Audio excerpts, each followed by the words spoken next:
আজকে দেখাবো bullet numbering.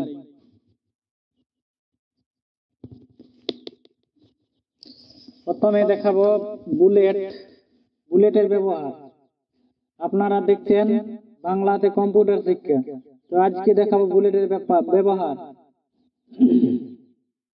Bullet, এবারে বুলেট লিস্ট কিভাবে তৈরি করা যায় সেটা আপনারা দেখতে পাবেন। তো আপনারা দেখতে থাকুন।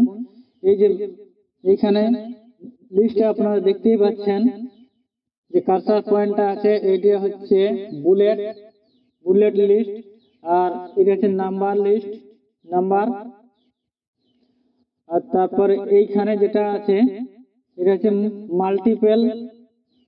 মাল্টিলেভেল লিস্ট, মানে একটার পর একটা, মানে প্যারা বাই প্যারা যেটা লিস্ট আপনার ছবি দেখতেই পাচ্ছেন, এটা একটি জিনিস।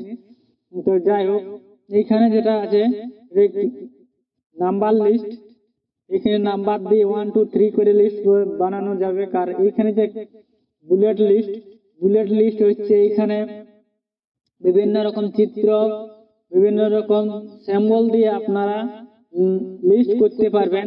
তো এখানে আবার একটা মজার বিষয় আছে, আপনারা যদি কোনো কারো ছবি থাকে, সেই ছবিটা আপনারা বুলেট হিসাবে আপনারা ব্যবহার করতে পারবেন। তো সেটা আপনাদেরকে দেখাবো। তো আজকে দেখাবো বুলেটের কাজ। যখন আমরা কোনো কিছু টাইপ করি তার আগে একটা যখন কোনো নির্দেশ দেওয়া হয়, যখন এখানে ক্লিক করছি, এই যে নির্দেশগুলো দেওয়া আছে, এই বুলেট চিহ্নগুলো দেওয়া আছে, এই চিহ্নগুলো যখন আমরা ব্যবহার করি, বিশেষ করে কোন লাইন টাইপ করার আগে, বিশেষ লাইনের আগে আমরা একটা বিশেষ কিছু চিত্র অঙ্কন করে দিই লাইনটা শুরু হওয়ার আগে, তখন তাকে বুলেট বলা হয়। সেই বুলেটটা ব্যবহার করা হয় আমাদের এইখানে। তো আপনারা যারা দেখছেন বাংলাতে কম্পিউটার শিক্ষা। যাই হোক, বুলেট নাম্বারিংটা আপনাদের সম্পূর্ণভাবে বোঝাবার জন্য আজকে এই ভিডিওটা তৈরি করছি। আপনারা দেখুন, ভালোভাবে দেখুন, স্কিপ না করে। এই যে দেখতে পাচ্ছেন, এই বুলেটের ব্যবহারটা আপনাদেরকে দেখাবো। যাই হোক, চলুন বুলেট ব্যবহার কিভাবে করা হয় তার জন্য আপনাকে পেজের মধ্যে যেতে হবে। পেজের মধ্যে যাওয়ার পর আপনারা বুলেটের কাজটা করতে পারবেন। নাম্বার বুলেটটা অটোমেটিক ভাবে নাম্বার দেওয়ার পর ডট বা ফুল স্টপ দেওয়ার পরে স্পেস দিলে নাম্বার বুলেটটা শুরু হয়ে যায়। কিন্তু সাধারণত চিত্র দিয়ে যে বুলেটটা শুরু করা হয় সেটা কিন্তু অটোমেটিক এখানে আপনাকে সিলেক্ট করে করতে হবে। প্রথমে বুলেটটা শুরু করার জন্য আপনাকে এইখানে ক্লিক করে এইখানে একটা বুলেট, যে কোনো বুলেট আপনাকে চুজ করে নিতে হবে।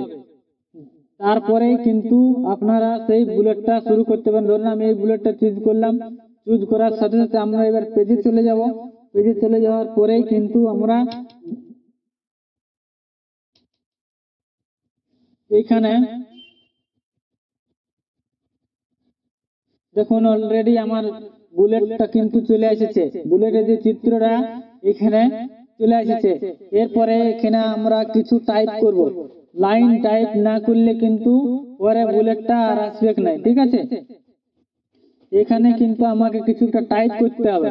ধরুন কোনো এক ব্যক্তির নাম আমি এখানে টাইপ করলাম রাম। এখানে আমি অব্রক কিবোর্ড ব্যবহার করেছি, ঠিক আছে, সেই জন্য বাংলা এখানে টাইপ করতে পারছি। তো যাই হোক, আপনাদেরকে ইংরেজিতে আমি দেখাচ্ছি। এটা আমি বন্ধ করে দিচ্ছি, এখানে টাইপ করছি রাম। এরপর এন্টার দেওয়ার সাথে সাথে আবার অটোমেটিকলি এইভাবে পরে প্রথম যে বুলেটটা ব্যবহার করেছিলাম, চিত্র বুলেট, মানে একটা ছবি বা কোনো সিম্বল, সেই সিম্বলটা এখানে আবার পুনরায় এসেছে। এরপরে যদি এর নিচে আবার কিছু টাইপ করতে চাই আলাদা কোনো লাইনে, ধরুন এই রামের কোনো বৈশিষ্ট্য আমি লিখতে চাইছি, রামের হয়তো ধরুন 3টা বৈশিষ্ট্য আছে, তার জন্য কি করব না, প্রথমে ট্যাব ব্যবহার করব। ট্যাব ব্যবহার করার সাথে সাথে দেখুন একটা আলাদা চিত্র, যেহেতু এই বুলেটটা সম্পূর্ণ আমরা চিত্র দ্বারা শুরু করেছি, সেই জন্য এখানে নাম্বার আসছে না, কারণ আমরা নাম্বার যখন ব্যবহার করব তখন কিন্তু নাম্বার আসবে। ঠিক আছে, আমি এখানে লিখলাম রাম ভালো ছেলে, মানে ধরুন গুড বয়। সাধারণত আমি এখানে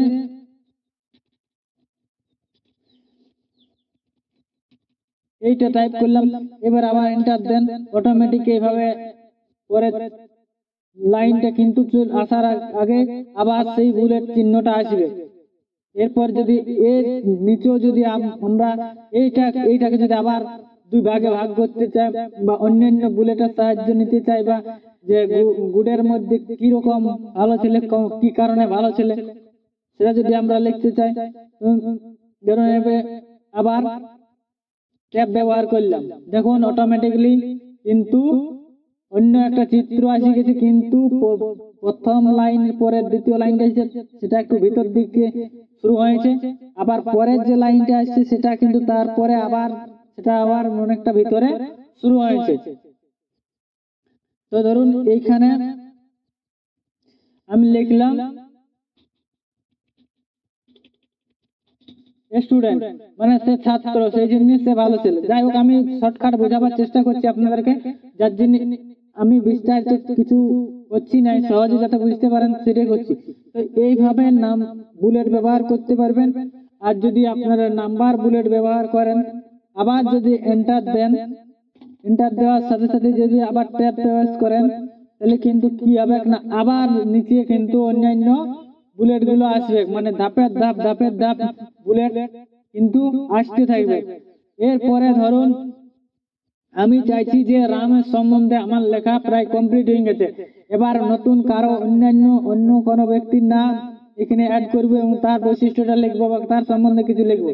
তাহলে কিন্তু কি করব, আমরা প্রথমে ট্যাব ব্যবহার করেছিলাম, এবারে শিফট লাস্টে মানে শিফট বাটনটা ধরে রাখি ট্যাব ব্যবহার করব। শিফট বাটন কিবোর্ডের মধ্যে আছে, আপনারা কিবোর্ড লক্ষ্য করলে দেখতে পাবেন যে শিফট বাটন কোনখানে আছে। তো বাঁ সাইডের কিবোর্ডে দেখবেন সিটিআরএল বাটনটার উপরে এবং ক্যাপস লক বাটনের নিচে, ক্যাপস লক এবং সিটিআরএল বাটনের মাঝামাঝি জায়গায় শিফট, কিন্তু শিফট বাটনটা আছে বাঁ সাইডে, আর তারপরে শিফট বাটনটা আছে ডান সাইডে। শিফট বাটনটা অবস্থান করছে এন্টার বাটনের নিচে, সিটিআরএল বাটনের উপরে এবং এন্টার বাটনের নিচে। ডান সাইডে যে শিফট বাটনটা আছে সেটা হচ্ছে কিবোর্ডে এন্টার এবং সিটিআরএল বাটনের মধ্যবর্তী স্থানে ডান সাইডে শিফট বাটনটা অবস্থান করছে, আর বাঁ সাইডে শিফট বাটনটা অবস্থান করছে ক্যাপস লক এবং সিটিআরএল মাঝামাঝি জায়গায়। ঠিক আছে, আপনারা তাই তো বলে দেন, এই জায়গায় যে কোনো একটা শিফট বাটন আপনারা প্রেস করে রাখবেন একটা আঙ্গুলে, আর একটা আঙ্গুলে ট্যাব বাটনটা প্রেস করবেন, অটোমেটিক আগের অবস্থায় ফিরে যাবেন। ঠিক আছে, আমি প্রেস করছি, দেখুন প্রেস করার সাথে সাথে কিন্তু আগের অবস্থায় চলে আসছে। রামের আগে যে আমরা বুলেটটা ব্যবহার করেছিলাম সেই বুলেটটাকে আবার আমরা ফিরে পেলাম। এখানে আমরা অন্যান্য আরো কারো নাম এখানে আমরা অ্যাড করতে পারি। ধরুন এখানে লিখলাম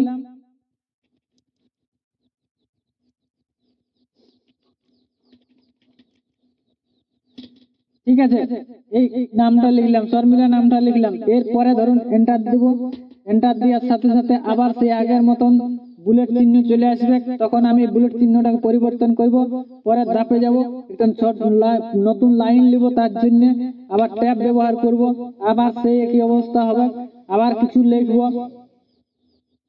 এখানে ধরুন এখানে আবার লিখলাম,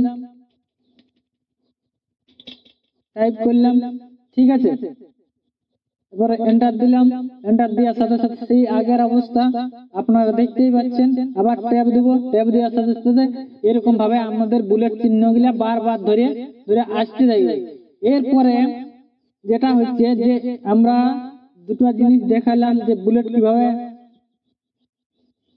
সেটআপ করতে হয় এবং পরে কিভাবে ধাপের ধাপ বুলেটটাকে চেঞ্জ করা যায়, তার জন্য আমরা ট্যাব প্রেস করেছি এবং শিফট ট্যাব প্রেস করেছি। ভিডিওটা যদি একবার দেখে আপনারা না বুঝতে পারেন, নতুন করে আরেকবার দেখে নেবেন। এরপরে যেটা হচ্ছে বিষয়টা যে এই বুলেটের এই যে বুলেটলার পরিবর্তে আমরা ছবি ব্যবহার করতে পারবো। ছবি ব্যবহার করার জন্য কি করব না, প্রথমে আমরা এটাকে সিলেক্ট করছি, সিলেক্ট করে ডিলিট করে দিচ্ছি। ডিলিট করে দেওয়ার পরে পেজটা আমার ফাঁকা হয়ে গেছে। ফাঁকা হয়ে যাওয়ার পরে আমি আপনাদেরকে একটু ফন্ট সাইজটা বড় করে নিচ্ছি। বড় করার পর আপনাদেরকে দেখাবো যে সব বুলেটের মধ্যে ছবি কিভাবে ব্যবহার করতে হয়। তাহলে কি করতে হবে না, প্রথমে আমরা সেই বুলেটের জায়গায় চলে যাব। বুলেটের জায়গায় যাওয়ার পরে এখানে ক্লিক করব। ক্লিক করার সাথে সাথে আমরা একটা টপ আপ মেনু পাবো। মেনু উইন্ডোজ, এখানে মেনুটাতে আপনারা দেখতে থাকুন। এইখানে নিচে চলে আসবো। নিচে চলে আসার সাথে সাথেই দেখুন এইখানে এই যে default new bullet, define new bullet, এইখানে ক্লিক করব। ক্লিক করার সাথে সাথে আমরা এইখানে দেখুন একটা পিকচার অপশন আছে। পিকচার অপশন আছে তো এই পিকচার অপশনটাকে একটু ছোট করে দেখাই, তাহলে আপনারা ভালো করে বুঝতে পারবেন। ছোট করে আপনারা ভালো করে বুঝতে পারবেন। এই দেখছেন তো এইটা পিকচার অপশনটাতে ক্লিক করব। ক্লিক করার সাথে সাথে আমরা কি করব না, পিকচার কোথা থেকে সংগ্রহ করব সেখানে এখানে কিন্তু অপশন আছে। এখানে যেমন এইটা ট্রাই অ্যাগান দেখাচ্ছে, কারণ এটা অনলাইন, যদি আমি অনলাইনে থাকতাম, যদি আমার ইন্টারনেটটা অন করা থাকতো অটোমেটিক কিন্তু এখানে একটা আলাদা পেজ আবার খুলতো এবং পিকচার, বিভিন্ন ধরনের পিকচার আমাকে এখানে শো করতো। কিন্তু এখানে যেহেতু আমি ইন্টারনেট ইউজ করছি না, যার জন্য এখানে ট্রাই অ্যাগানটা আসছে। কিন্তু আমি অফলাইনে কাজ করব, তার জন্য আমার এখানে একটা অপশন আছে ওয়ার্ক অফলাইন, মানে ওয়ার্ক, যখন অফলাইনে কাজ করব তখন কি হবে না, আমার কম্পিউটারের ভিতরে যে পিকচার গুলো আছে সেই পিকচার গুলো আমরা বুলেট হিসাবে আমরা এখানে ব্যবহার করতে পারবো। এখানে ক্লিক করুন। ক্লিক করার সাথে সাথে আমরা কিন্তু এইখানে চলে আসবো যেখানে আমার ছবি আছে। তো আমার এইখানে যে ছবিটা আছে, ছবি বলতে আমি একটু অন্য জায়গায় ব্যাক করছি। ব্যাক করার সাথে সাথে দেখুন এইখানে একটা ছবি আছে। এই ছবিটাকে আমি ক্লিক করলাম। ক্লিক করার পরে এটা একটা সিনেমার ছবি বলে এখানে ইনসার্ট করছি। ইনসার্ট করার সাথে সাথেই কিন্তু দেখুন এইখানে পিকচারটা প্রিভিউতে শো করছে যে সেটা বুলেট হিসাবে আসছে কি না এসেছে, এবং পিকচারটা কিন্তু প্রিভিউতে শো করছে। এরপরে যখন এটাকে আমি ওকে করব তখন অটোমেটিক কি হবে না, পিকচারটা ওইখানকে পেজের মধ্যে চলে যাবে। আমি ওকে করার সাথে সাথে দেখুন পেজের মধ্যে চলে গেছে। যেহেতু আমার এখানে ফন্ট সাইজটা ছোট আছে সেই জন্য আমি কি করছি না, পিকচারটা ছোট লাগছে। তো যাই হোক, আমি এখানে ফন্ট সাইজটাকে বড় করব। বুলেটটাকে একবার বুলেট ওই যে পিকচারটা আছে পিকচারটার উপরে একবার ক্লিক করে দেবো। ধরুন ক্লিক করার সাথে সাথে কিন্তু পিকচারটা সিলেক্ট হয়ে গেছে, যেহেতু একটা বুলেট হিসাবে নিয়েছি তার জন্য ক্লিক করার সাথে সাথে সিলেক্ট হয়ে গেছে। এবং এই সিলেক্ট হওয়ার পরে যখন আমি ফন্টটা চেঞ্জ করে দেবো অটোমেটিক দেখুন পিকচারটার আকারটা কিন্তু বড় হচ্ছে। এরপরে আমি আরো এটাকে বড় করতে চাইছি, তাহলে আমি কি করবো, শর্টকাট ব্যবহার করছি। এই দেখুন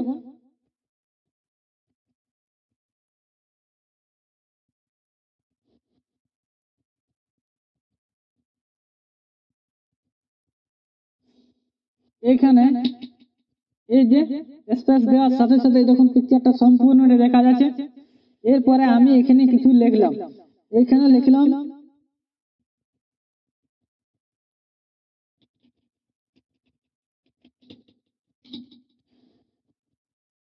এখানে কিছু একটা লিখছি, সিনেমা লিখেছিলাম, এখানে লিখলাম ফটো।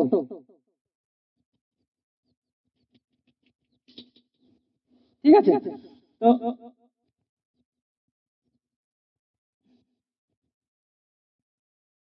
ফটো যে টাইপ করছি ফন্টটা একটু বড় করে নিচ্ছি, তাহলে এটাও দেখতে অসুবিধা হবে।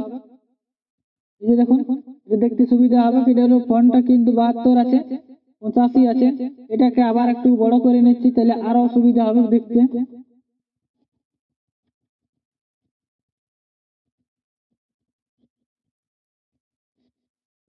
এরকম ভাবে আপনারা কোনো জায়গায় যদি ছবি ব্যবহার করতে চান, ধরুন কোনো ব্যক্তির ছবি, কোনো ব্যক্তির লিস্ট তৈরি করছেন, তখন ধরুন একটা ছবি দিয়ে প্রথমে একটা ছবি লাইন নম্বর দিয়ে ছবি দিয়ে আপনারা ব্যক্তিদের লিস্ট তৈরি করতে চাইছেন, তখন কিন্তু বুলেট থেকে আপনারা সেটা করতে পারবেন।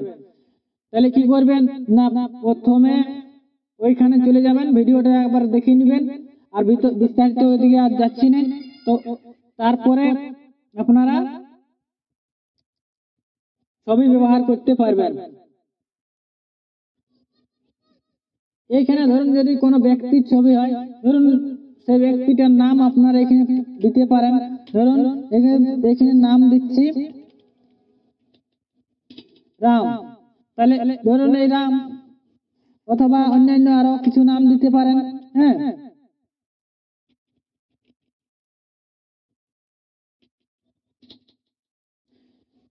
দিয়ে আপনার আবার টাইটেলটাও দিতে পারেন। যেহেতু পেজের সমান কিন্তু বড় হয়ে গেছে, তাই একটু ছোট করব। তাই বুলেটটার উপর একটু ক্লিক করুন, ক্লিক করার সাথে সাথে সিলেক্ট হয়ে যাবে। সিলেক্ট করার পরে আমি এইখানে যে ফন্টের কাজগুলো আপনাদেরকে দেখাচ্ছিলাম, আপনারা যদি দেখে থাকেন তো আপনারা অবশ্যই বুঝতে পারবেন যে এইখানে শর্টকাটেও কিন্তু আমরা ফন্ট চেঞ্জ করতে পারি। এই যে দেখছেন, তো এখানে আমরা বারবার যখন ডিসকারেজ ফন্টে ক্লিক করব, অটোমেটিক বুলেটটা সাইজটা ছোট হতে থাকবে, সেটা আপনারা দেখতে পাচ্ছেন। অ্যাকচুয়ালি ভিডিওটা লং হচ্ছে এই কারণে সম্পূর্ণ বিস্তারিত বোঝাবার চেষ্টা করছি, যাতে কারো বুঝতে কোনো সমস্যা না হয়। তো দেখুন বুলেটটা প্রায় ছোট হয়ে গেছে, বুলেটটা ছোট হয়ে গেছে। তো ছোট হওয়ার এরপরে ধরুন আরেকটা কোনো ব্যক্তির নাম এখানে অ্যাড করতে চাইছে, যখন এন্টার দিবেন তখন কিন্তু ওই পিকচারটা অলরেডি ঘুরে ঘুরে আসবে। তো যাতে ঘুরে ঘুরে না, এই পিকচারটা আমি চেঞ্জ করতে চাইছি, তখন কি করবেন না, আবার এন্টার দিবেন। এন্টার দেওয়ার সাথে সাথে কিন্তু পিকচারটা মুছে যাবে। আবার এইখান থেকে বুলেটে যাবেন, বুলেটে যাওয়ার পরে যাবে ডিফাইন নিউ বুলেট, তারপরে যাবেন পিকচারে। পিকচারে যাওয়ার সাথে সাথে আপনারা এইখানে ওয়ার্ক অফলাইন পাবেন। অফলাইন থেকে এইখানে এইভাবে একটা পিকচার সিলেক্ট করবেন, একটা অন্য পিকচার আমি সিলেক্ট করবেন, ইনসার্ট করবেন, দেখুন। তারপরে ওকে করুন। ওকে করার সাথে সাথে দেখুন একটা অন্য পিকচার এখানে অলরেডি চলে আসছে। তাহলে কি করব না, এইভাবে প্রত্যেকটা পিকচার বা ছবি দিয়ে প্রতিটা ব্যক্তির ছবি একসাথে একটা লাইনে আমি সম্পূর্ণভাবে প্রকাশ করতে পারবো এই বুলেটের সাহায্যে। আপনারা অবশ্যই যদি ভিডিওটা ভালোভাবে দেখে থাকেন তো অবশ্যই আপনাদের সুবিধা হবে। পরের ক্ষেত্রে কোনো একটা ডকুমেন্টস তৈরি করার ক্ষেত্রে, যখন এমনিতে বিশেষ করে আমরা নাম্বার ফরম্যাট ব্যবহার করি, নাম্বার বুলেট ব্যবহার করে লিস্ট তৈরি করি, কিন্তু আমরা পিকচার যুক্ত করে লিস্ট তৈরি করতে পারবো এই বুলেটের সাহায্যে। সেটা আপনারা এই ভিডিওটা দেখলে সম্পূর্ণভাবে বুঝতে পারবেন। যাই হোক, এইভাবে আপনারা করবেন, অটোমেটিক ব্যাপারটা বুঝতে পারলেন যে বুলেট কিভাবে ব্যবহার করা হয়। এই জিনিসগুলো সম্পূর্ণভাবে যদি পুঙ্খানুপুঙ্খভাবে ভিডিওটা দেখেন এবং সম্পূর্ণভাবে প্র্যাকটিস করেন, কোনো এখানে সমস্যা হবে না। আপনারা সম্পূর্ণভাবে সেই জিনিসটা বুঝতে পারবেন এবং করতে পারবেন, আমি নিশ্চিন্তে বলতে পারি। যাই হোক, আমি আর বিশেষ কোনো বিস্তারিত যাচ্ছি না, আমি এখানে ভিডিওটা শেষ করছি। আপনারা যারা ভিডিওটা দেখলেন অবশ্যই যদি ভালো লেগে থাকে একটা লাইক করে দেবেন, মতামত জানানোর জন্য অবশ্যই একটা কমেন্ট করবেন। আপনারা দেখছেন বাংলাতে কম্পিউটার শিক্ষা। নতুন যদি হয়ে থাকেন সাবস্ক্রাইব করে রাখুন অন্যান্য ভিডিওগুলো তাড়াতাড়ি পাওয়ার জন্য। আমি যতটুকু পারবো সম্পূর্ণ বিস্তারিত বোঝাবার চেষ্টা করব।